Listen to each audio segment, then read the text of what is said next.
The Israeli military says it has carried out strikes against Syria's government forces in the southern Syrian city of Sweida, claiming it's acting to protect the minority Druze community there. The clashes began with a series of tit-for-tat kidnappings and attacks between members of the local Sunni Bedouin tribes and Druze armed factions. A short time ago, Syria's defense minister announced a ceasefire. For more on this, I'm joined by Royal United Services Institute Senior Associate Fellow, Dr. HA Hellyer. Good to have you with us today. Now, firstly, can you explain this sectarian rivalry between the Druze and the Sunni Bedouin community in this part of Syria? Well, thank you for having me on the program again. I'd just like to point out, when it comes to the strife that we see undertaken in Syria over the past few months, what we've seen since December, since the overthrow of the Assad regime, Israel has consistently struck, particularly the south of Syria, but also more widely, and has taken out a lot of military capacity, but also has moved in the south to occupy more territory beyond the territory that they obviously already occupy, including the Golan Heights. They've also talked a great deal about the Druze community, despite the fact the Druze community itself has rejected any patronage from Tel Aviv, recognizing, I think quite accurately, that concern for Syria's minorities is not particularly genuine when it comes from Tel Aviv. On the contrary, they view this as an attempt for the Israelis to derail the transition that is underway in Syria. And the Israelis have made this quite clear. You had an Israeli minister a few months ago saying that the aim in Syria was to dismember, i.e. fragment it into different parts. So it's not that there aren't sectarian issues within Syria. There are. There's a long history arising from an authoritarian regime that played on different groups in Syria, particularly instrumentalizing groups like the Alawi community. But this isn't why Israel is involved. That's simply a pretext. Yes, and can you tell us why Israel perhaps sees the Druze community, I'm assuming, as a strategic ally, even if the Druze community don't want Israel's protection? Because within Israel itself, they have a Druze community. It's a community that predates the state of Israel. And they have strong relations, of course, with that community. And that community maintains ties with other Druze communities in the region. So I think it's a useful foil in that regard. I think the larger question, though, is why Israel sees a stable Syria on its borders to be some sort of threat that they need to work against, as opposed to recognizing that in order for Israelis to find a future in the region and be normalized in the region, they need to actually make peace with their neighbors as opposed to waging wars and bombing. You've seen over the past 20 months the incredibly destructive campaign against Gaza. You've seen the deepening of the occupation and widening of that occupation in the West Bank. You've seen the striking of Lebanon, Syria, Iran, Yemen. I think all of this makes the future for a normalized relationship between Israelis and their neighbors quite a full one. If, as you say, that Israel is seeking to destabilize the situation there, how do you expect... I didn't say that. Yeah. The Israeli ministers actually make it very clear.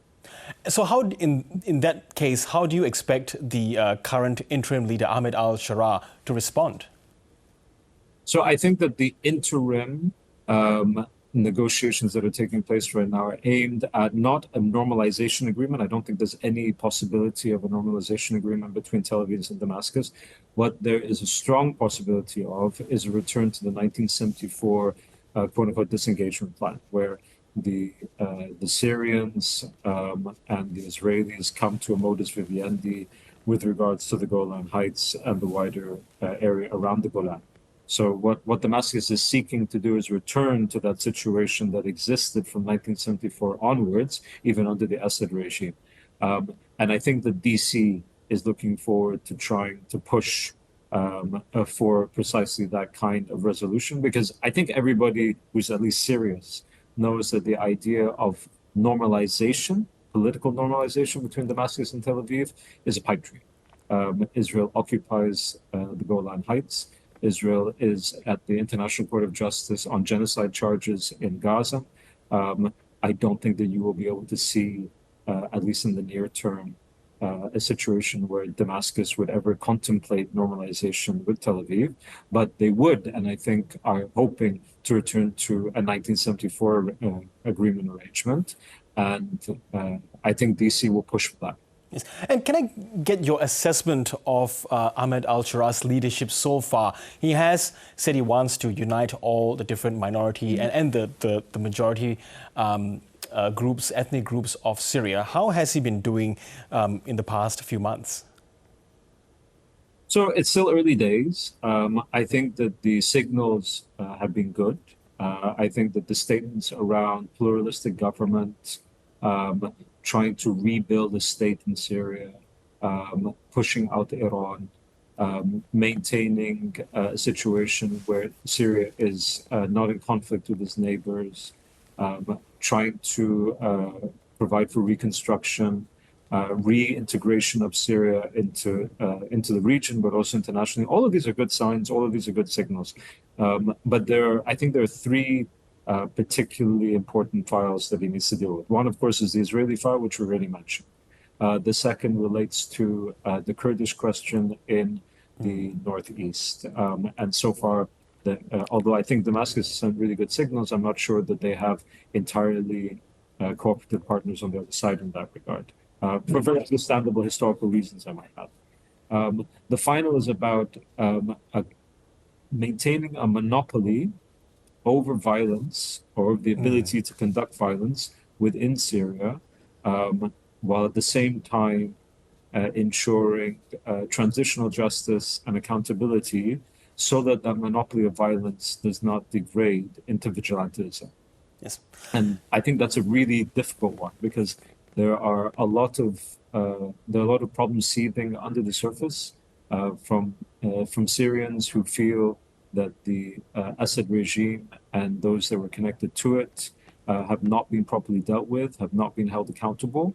And if they don't feel that accountability is forthcoming, then unfortunately, I think that we're likely to see more vigilante action take place.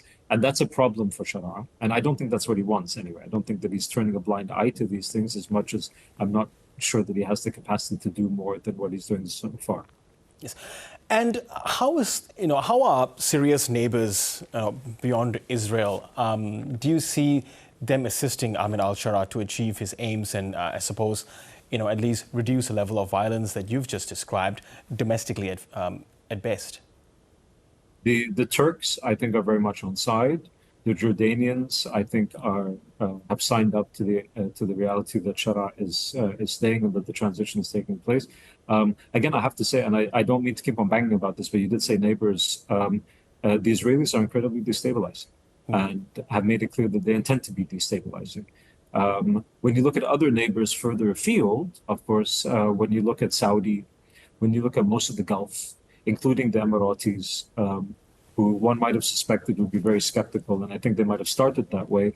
But I think that the region more generally has accepted that Assad is gone, Assad's not coming back, and that it is best for the region to try to help minimize damage, which means helping the transition as much as possible. So far, that continues to be the impetus and the imperative, I think, across the region, with the exception of Tel Aviv.